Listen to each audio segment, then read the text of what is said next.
So I was really excited when they asked me to come and speak at this again, because I'd spoke here once before. But the excitement only lasted for about 30 seconds. And then they sent me an email with the instructions. And in the instructions, it was like, show up at this time, do this talk, do whatever. And right at the bottom, there was this thing, and it said, P.S. You should at least try to be funny.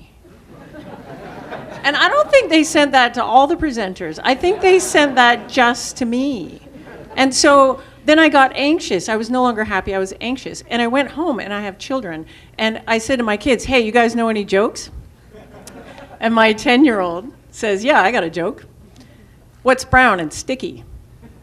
And I'm thinking, sticky and brown, maybe not appropriate for City Hall, but okay, what's brown and sticky? He says, a stick. Yeah, see, they said try. They didn't say be funny. They said try. But then I thought, you know what? This actually kind of relates to what I want to talk about. The reason that joke's funny is because a 10-year-old told it. That's the context. And so because of that context, you made a bunch of assumptions, and you said, 10-year-old kids, probably potty humor. And so the same thing happens when we pitch new products. People make assumptions based on the context within which they're pitched.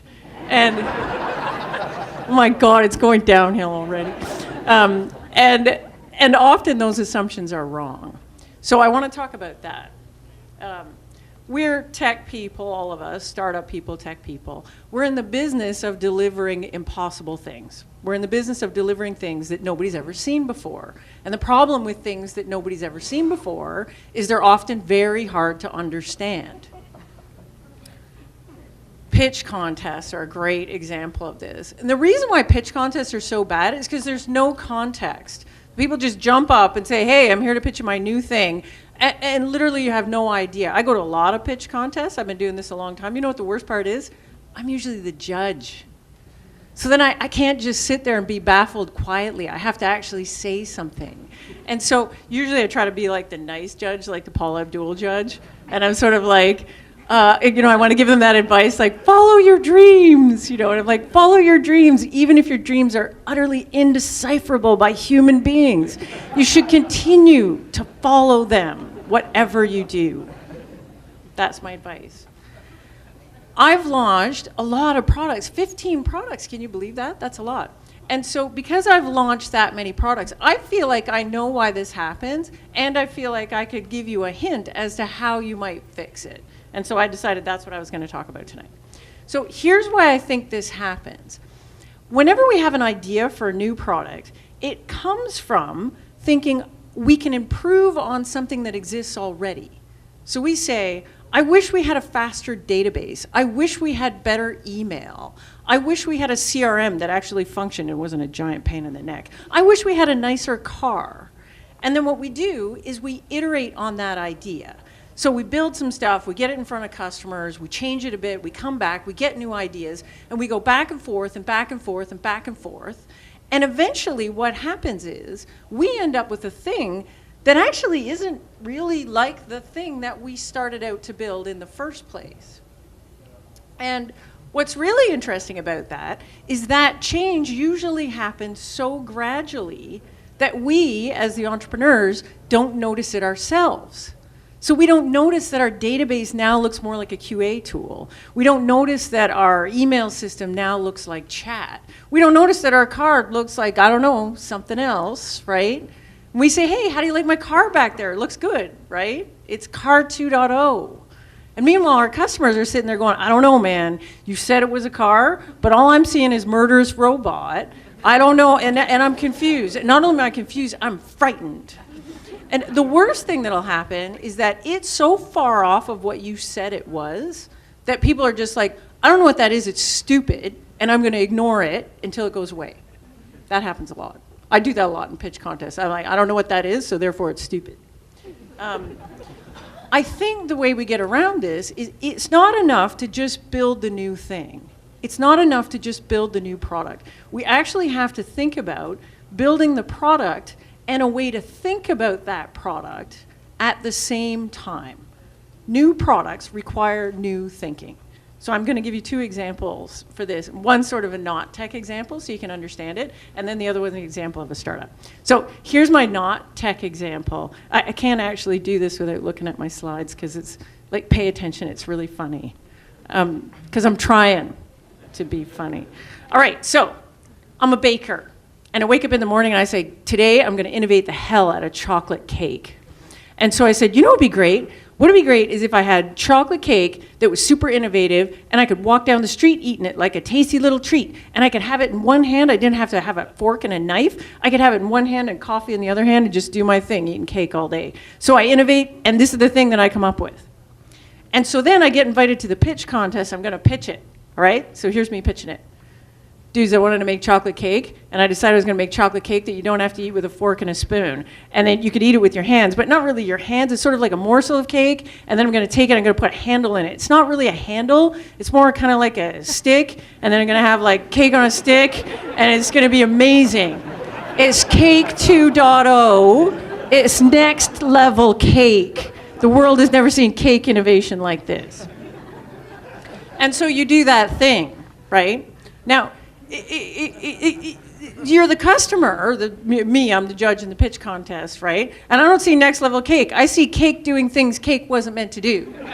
I see Franken cake. I see cake gone bad. You know what I see? It's brown and sticky.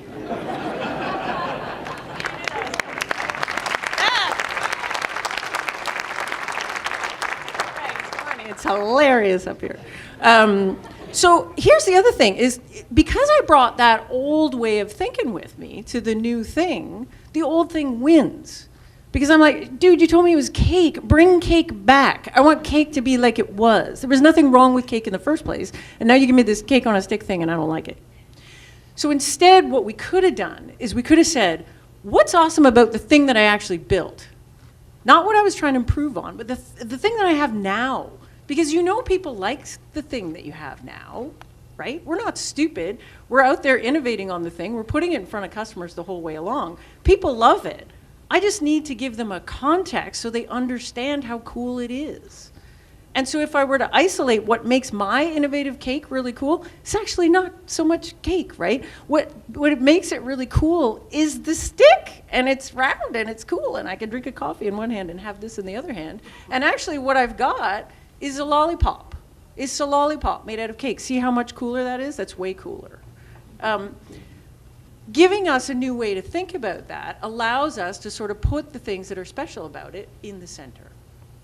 I'm going to give you a startup example instead of a goofy cake example. So on the right is a product made by these folks in Waterloo called ClearPath Robotics. They're robot folks, and they make a bunch of robots. And so they have this idea, we're going to make a new kind of robot, and our robot, what it does is it drives around a manufacturing facility, and it delivers things from one place to the other. Now you, depending on how much you know about robots, you might not think that's a very difficult problem to solve, but it turns out that's an extremely difficult problem to solve. You need mapping, you need sensors, you need artificial intelligence to make sure it doesn't run over people and smash into walls. So they come up with this new thing, here it is on the right-hand side, and then they go in and they're going to pitch it to manufacturing companies. And so they go in and say, oh, we've got this amazing new robot. You know what manufacturing companies go, oh, robots.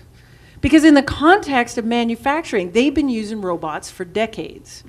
And the robot that they're thinking about is this thing over on the left-hand side, which is, and when you think about it, that robot, what does it do? It doesn't move around, for starters. It's stationary. It does this really stupid, repetitive task. There's not a lot of artificial intelligence going on in picking up a plastic bucket and putting it in a cardboard box. And so after a while, the folks at ClearPath started saying, you know what? This robot thing is not doing us any favors. It's actually confusing the heck out of everybody, and it's not letting them understand the coolness of the cool thing that we've just invented. So they took a step back and they said, okay, what have we got that's amazing? The thing drives around, for one. Two, chock full of artificial intelligence. Then they got thinking, maybe what we're building isn't a robot at all. Maybe what it is a self-driving car. So then they went back, they repositioned the whole thing as autonomous vehicles for industrial uses, self-driving cars for manufacturing plants. And then they go back and they pitch it to customers again. That's a very different conversation. First of all, everybody gets the specialness, the amazingness of what they do in this new context. Everybody intuitively understands that their old robot vendors are probably not going to sell them self-driving cars. They need new vendors for that. They understand that the pricing on that might be different. This is good. It's also a hell of a pitch if you're trying to raise money, you can imagine. Like before, they're sort of saying, trying to explain to VCs, we have this little thing, and it drives around, and you can see a VC going like, what, like a Roomba? Like a little vacuum cleaner thing? And now they get to walk in and say, hey, we have this thing, and it's, you've heard of this guy, Elon Musk. We have a thing like that. Perhaps you would like to write us a check. They just raised $30 million. They're such smart people. Anyways, that's all I kind of wanted to teach you. I'm going to leave you with two things. So one, when you're building new things, I want you to think about forgetting where you came from and concentrating a little bit more on where you are right now and the future and where you're going. And the second thing I think we need to do is we need to think about how do we set a context, or how do we position ourselves in a market that makes the awesomeness of what we do completely obvious to our audiences. Do you guys have cell phones? Yeah, you do. So take out your cell phone. And if you go here, I'm actually writing a book on this topic. So if you think that it's interesting, you could put your name, your email address in here. And I'm going to send you a free copy of the book for putting up with me and my poop jokes. Questions? April, you get questions now. Does anybody want to ask a question? Don't be shy. I have another joke if you want to hear it. Oh, you want it. Please, a question. Come on. No, ask me, am I a frog? Are you a frog? No. It's a positioning joke. See, you're lucky I'm not up here forever. No jokes? Questions? No questions? Okay. No one has a question? I'm surprised. Thank you.